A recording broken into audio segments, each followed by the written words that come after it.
Hey, what's going on everyone? Eric here with Proactive Intuition, and in this video I'm going to be showing you guys what electronics are best to sell on eBay, what electronics should you stay away from selling on eBay, and what's kind of the advantages and disadvantages to being an electronics reseller.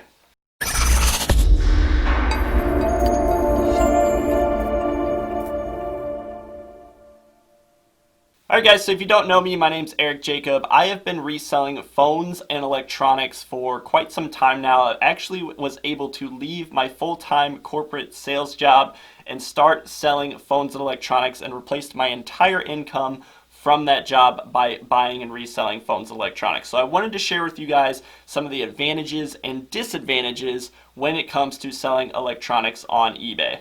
Alright guys, so some of the biggest advantages with phones is they are high dollar and high profit items. There's really a lot of money to be made per item that you flip with electronics, and I'm going to be showing you some of those types of items that I buy and resell.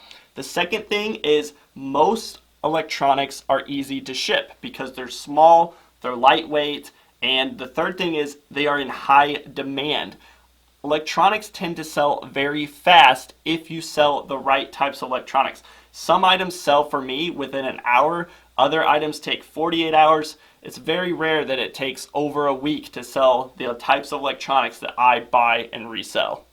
Alright, so the bad, and this is where a lot of people get discouraged with electronics, is hey, there's scammers out there that will buy your items and they will return an empty box to you and you just sold them a $1,000 phone. It's a big concern that a lot of people have, and there's a lot of different ways you can protect yourself when it comes to listing your items on eBay, but that is a concern that a lot of people have, and believe it or not, that does happen. It doesn't happen very often, but it does happen.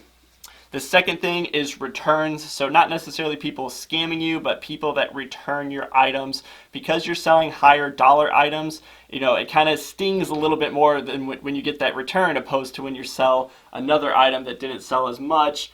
You know, you're only missing out on $20, $30, opposed to this, you've made, you know, a several $100 sale, and those returns can sting a little bit more. And the last thing is a lot of electronics people kind of perceive as being high risk. If you know how to do it correctly, you can eliminate that risk, and it's not any more risky selling an electronic than it is any other item. But let's get right into it. What types of electronics do I buy, and which ones do I avoid selling on eBay? So real quick, I'm going to come over here. If you can't read this, I apologize, but these are the good items, or what I consider good items to buy and resell. So phones, tablets, laptops, graphing calculators, DSLR cameras, smartwatches, video games, guitar pedals, and other small music equipment. So the reason why these items are so great is because of everything I just talked about. Every single one of these items, the good is they're small and lightweight, they're high profit, and they're in very high demand. One of the biggest things that people overlook in the reseller business is they don't take into account the sell-through rate. How fast do your items sell? It's extremely important in your business because you have to be able to rotate your cash in your business and buy more inventory so you can continue to scale your reseller business and make more and more money.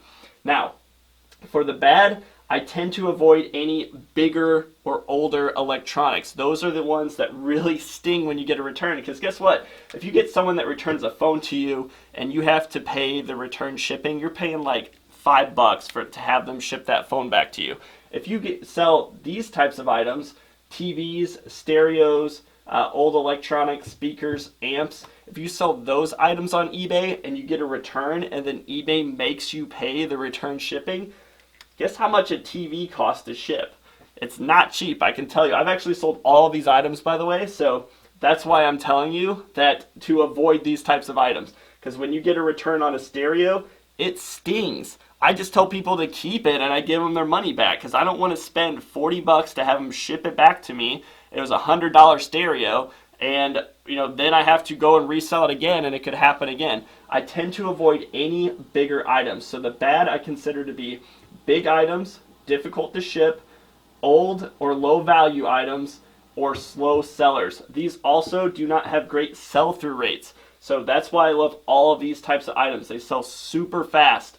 These ones, however, Sadly, do not. I hope that answered some of your questions on the types of electronics I buy and resell. I'm curious, what types of electronics do you resell that I don't have listed here that you feel should be on the good list? There are other items that I resell, and I will sell some of these items if the profit is right, but 99% of the inventory I buy is small, lightweight items that sell very fast. If you guys are interested in learning more about buying and reselling phones and electronics, I highly recommend joining my Facebook group. There are quite a few things you need to know about buying and reselling these types of items, because if you do it wrong, you will have those stories of the scammers and the returns, because there's a way you need to do your listings, there's things that you need to disclose, there's certain ways that you need to ship those items to protect yourself in case of those rare scenarios that people try to scam you or that you get returns. So if you're interested in joining it, I'll have the Facebook group linked below. With that being said, if you guys enjoyed this video, please subscribe to the channel, ring that notification bell so that you get an update every time I release one of these videos, and I'll talk to everyone in the next video.